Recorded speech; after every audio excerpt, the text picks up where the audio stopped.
What's up, guys? We're working on a 2018 Hyundai Tucson with the 2-liter naturally aspirated 4-cylinder motor. Right now we're looking at the O2 sensors. This vehicle has two, bank 1 sensor 1 and bank 1 sensor 2. So up here, this is bank 1 sensor 1. This is an air fuel type sensor. It is a 6-pin but 5-wire sensor. And back here behind, or in the cat, we have bank 1 sensor 2.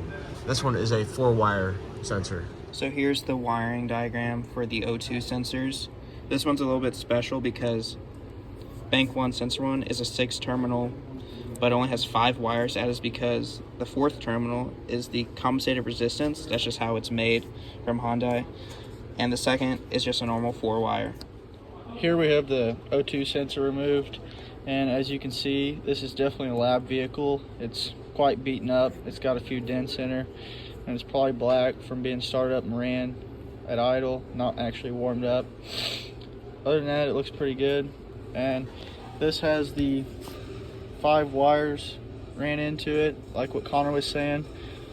So on this pigtail, it only has 5 wires, but on the main harness for the engine, it has 6. Alright, so we just started the vehicle, and here's the clear. If we look at this one on the bottom, the actual lambda value, it said in our class that we're supposed to have around 1, and you can tell it's going below and above, below and above, and it's hovering around 1, so that means it is good.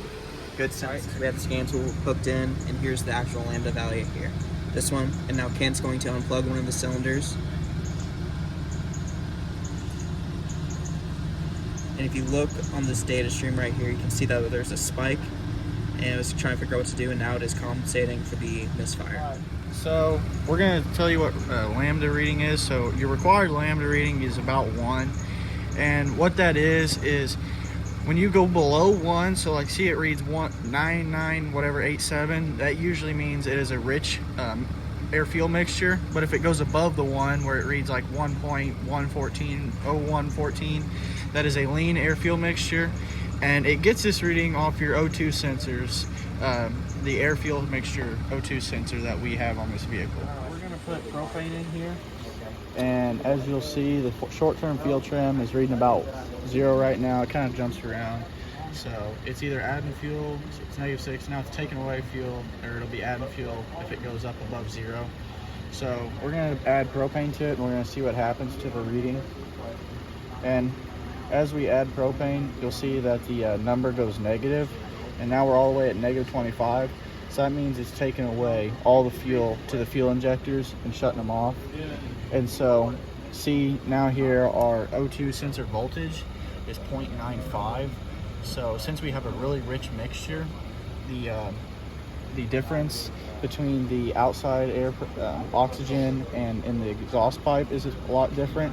That creates a big voltage drop, so we have 0.9 volts. So if we take away that propane, you'll notice that the short-term fuel trim should go back to 0. All right, today we are working on this 2000s Toyota RAV4. We had to switch up vehicles, and we're looking at the oxygen sensor here. And this one has 2, and they're both named bank 1 sensor 1. And we have a conventional sensor right here, and that is for our number 2 and number 3 cylinders. But then for cylinder number 1 and 4, we have an air fuel ratio right here, and I'll go over here and show you at the computer that it says right here on our diagram, for bank 1 sensor 1, it is an air fuel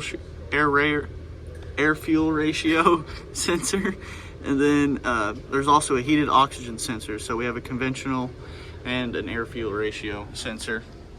And I tested the resistance of the conventional one, and we got 1 ohm of resistance for it. Just back probed into the plug. All right, so right now on this RAV4, you can see it's reading a little bit rich. So what Ken's gonna do is he's gonna unplug one of those spark coils, and you're gonna see it go